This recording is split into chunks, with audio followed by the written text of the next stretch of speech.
Videojuegos, un medio de entretenimiento en el cual en los últimos 30 años ha arrasado y desplazado otros medios como la televisión, provocando que jóvenes de todas las edades se volvieran aficionados de estos. Sin embargo, como todo, estos también tienen que evolucionar, y en una época en la cual la tecnología avanza desenfrenadamente cada año, esto no sería un problema. Pero esto no siempre fue así, siendo que antes los videojuegos eran muy limitados gracias a distintos factores como la tecnología de la época o el apoyo económico hacia estos. Sin embargo, conforme fueron pasando los años, las cosas fueron cambiando, con la llegada del juego cooperativo local, el 3D y el avance más importante, el juego en línea, el cual visibilizó el tema de este video, el tiempo de vida de los videojuegos y más en lo particular, los que no mueren. Sin embargo, antes de descubrir a qué me refiero con esto, tenemos que conocer un poco de la historia de los videojuegos, y es que estos, como muchos ya sabrán, en sus inicios eran primitivos, y realmente si te pones a verlos actualmente te darás cuenta que no son muy buenos para el contexto actual,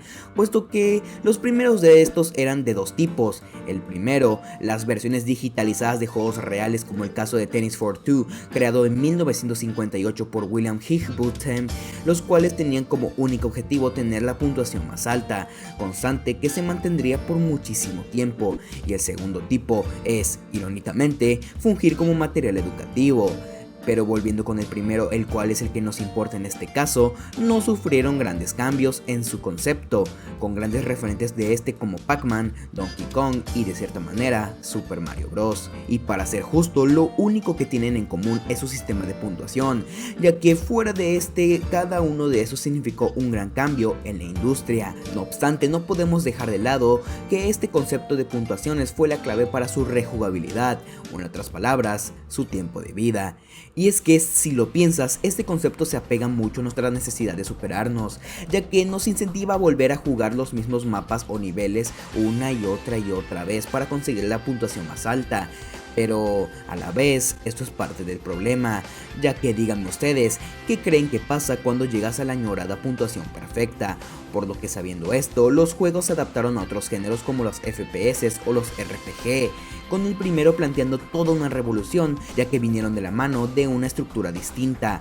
la cual no dejaba de lado el sistema de puntuación, pero sí la adaptara de una manera que quedara en segundo plano, incluyendo de una manera más notable algo que en la actualidad es casi obligatorio, una historia o por lo menos elementos narrativos, el cual para la época tendría a ser lineal, pero suficientemente innovadora para mantener vivo el juego durante años. Sin embargo, al contrario de lo que podrías pensar, no todo se debía a esta innovación, ya que si algo influyó a la conservación de estos juegos fue la poca competencia que se les presentaba, la cual se debía a dos factores, la primera siendo el que no habían juegos que se le comparasen, y la segunda, la cual va de la mano la primera, la economía de las personas, ya que es un hecho que en los 90s pocos adultos compartían el gusto por los videojuegos, ya que eran vistos como un gasto innecesario y costoso el cual no se podían permitir cada año, lo que se interpreta como un apoyo escaso hacia los videojuegos, por lo que ese juego que tenías de niño lo jugarías hasta tener uno nuevo,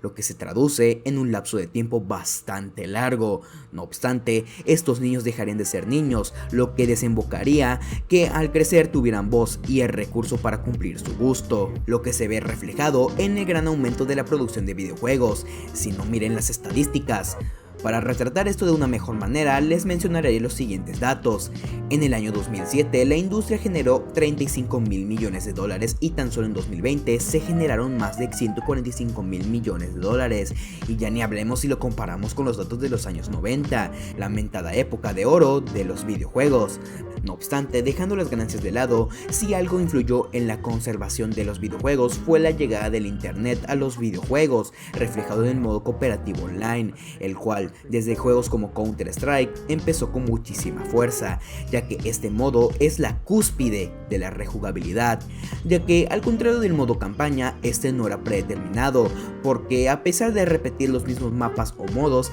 eran completamente distintos entre sí, ya que no te enfrentabas a una inteligencia artificial con movimientos predeterminados, sino una persona real la cual, al igual que tú, piensa y tiene el sentimiento de ganar, lo que provoca el querer mejorar y por ende, el constante constante consumo de un solo videojuego. Sin embargo, esto no fue ni de lejos suficiente para mantener un juego con vida, ya que una de las grandes bondades de la llegada del internet a la industria fueron las actualizaciones, las cuales fuera de lo común, como arreglar bugs que sin internet solo serían resueltos con un relanzamiento del juego. Estas lograban aportar grandes novedades a un solo título, ya que agregaban contenido nuevo, adaptado mayoritariamente al modo campaña, ya que antes de tener contenido gratuito se tenían los casi extintos DLC, los cuales agregaban armas, mapas y en algunos casos extensiones de la historia que podían llegar a ser tan buenas que se podían considerar juegos contenidos dentro de otros juegos. Estos mayoritariamente se daban de un tipo de juego con posibilidades gigantescas,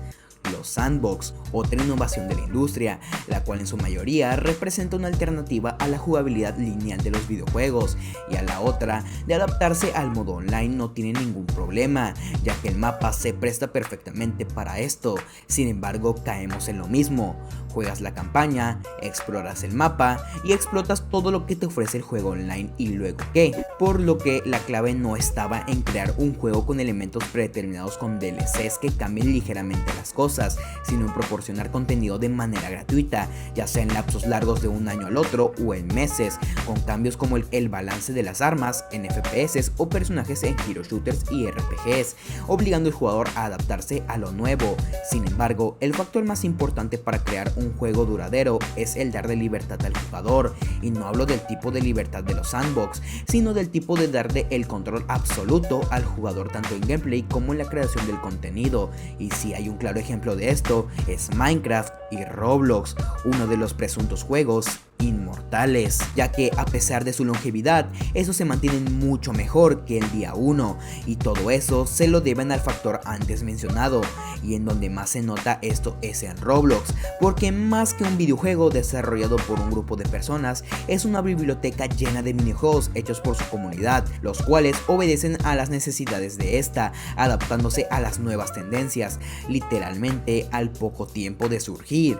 lo que sería sobre todo atractivo para los niños, los cuales también son el público objetivo del juego. Pero a pesar de ello, el juego es completamente jugable si no eres uno, cosa que también se repite en Minecraft, el cual fusiona todo lo antes mencionado pero potencializado, ya que en Minecraft existe todo eso y más, y esto se debe al lenguaje de programación al que pertenece, el cual es Java, un lenguaje sumamente longevo y por ello maleable, ya que se conocen sus bondades y limitantes. Sin embargo, esto no sería una atadura para los jugadores, ya que el juego presenta elementos sustanciales para la conservación de estos, como el sandbox, la exploración de un mundo de fantasía y sobre todo la absoluta libertad en un videojuego, ya que literalmente este juego es tan solo un campo lleno de herramientas en el cual tú decides qué crear. No obstante, el juego no se actualiza constantemente, y si nos ponemos estrictos, cuando lo hace no presentan grandes cambios si lo comparamos al elemento más distintivo de este videojuego: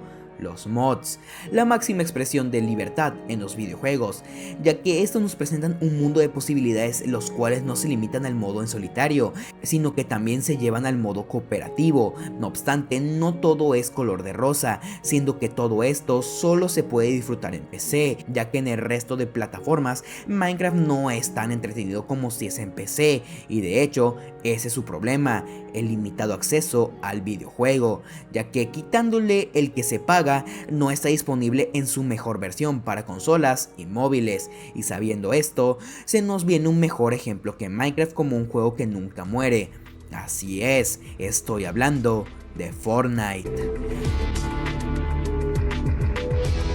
que a partir del año 2017 comenzaría un nuevo estándar en la industria, puesto que al igual que Roblox es un juego gratuito, y gracias a este se visibilizaron otros que también lo eran pero no tuvieron tanta repercusión. Pero volviendo al juego, este cuenta con un modo de juego que incentiva completamente a volver a jugar, ya que el modo al que nos referimos es el Battle Royale, que es, por decir menos, competitivo, ya que al menos en una partida común de Fortnite caen 100 y solo gana uno, como el tener un mapa considerablemente grande, una libertad de jugar como tú quieras y su elemento más distintivo, La construcción, una pieza que te permite defenderte sin importar en dónde te encuentres, siendo lo mejor de todo el que estos elementos no dependían de nadie más que de ti, ya que en gameplay estas simples estructuras se pueden combinar para crear algo increíble y superar a tus enemigos con tan solo tu habilidad, pero todo esto sería insostenible sin cobrar la entrada, ¿no? Pues bueno, todo esto es sostenido a través de las microtransacciones, y si bien no es el primer juego que se sostiene a través de estas, en Fortnite estas son tan lucrativas como efectivas, ya que en títulos del estilo muchas veces al pagar significaba un beneficio a la hora de jugar, como el aumentar el daño de un arma con el uso de algún skin, o el contar con determinados beneficios dependiendo del conjunto de paga que estuvieras utilizando, cosa que en Fortnite no sucede. Y por si no fuera poco, Epic Games literalmente compraría las redes con dos componentes súper importantes para los 5 años de reinado de Fortnite, el primero siendo el código de creador, el cual proporcionaba una parte del dinero recaudado a partir de las compras hechas con el código de cada creador, y el segundo, el hacer colaboraciones con lo que sea, literal, lo que sea,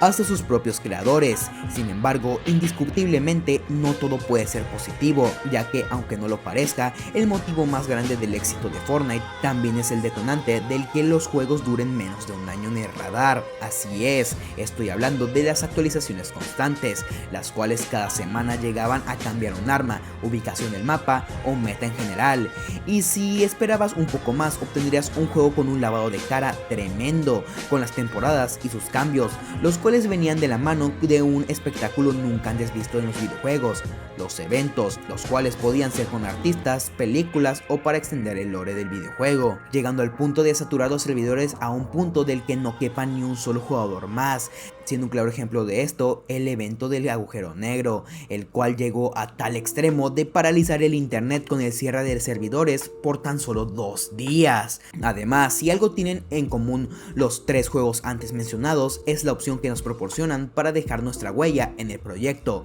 la opción de aportar algo al juego que tanto nos gusta, con mods en el caso de Minecraft, la creación de minijuegos en Roblox y el modo creativo en Fortnite. Y pese que para nosotros como jugadores todo era color de rosas, sin darnos cuenta el gaming tomaría un curso irreversible que marcaría un nuevo estándar en este, ya que a partir de juegos como Fortnite la industria se dedicaría a repetir su fórmula, sin innovar y simplemente ser una máquina de dinero, siendo lo peor de todo que nosotros mismos lo aceptamos y apoyamos sin darnos cuenta, ya que gracias a juegos como Fortnite y redes sociales como TikTok nos hemos acostumbrado al contenido rápido, bonito y barato, sin importarnos la calidad de este, ya que somos complacidos con unas cuantas caras conocidas en nuestro juego favorito, sin tomarle importancia el hecho de que para traernos este contenido a los desarrolladores se les somete al crunch, o en otras palabras, la explotación de los trabajadores, siendo lo peor que lo apoyamos completamente al quejarnos y aburrirnos si un juego no se actualiza cada 2 días, siendo el motivo por el cual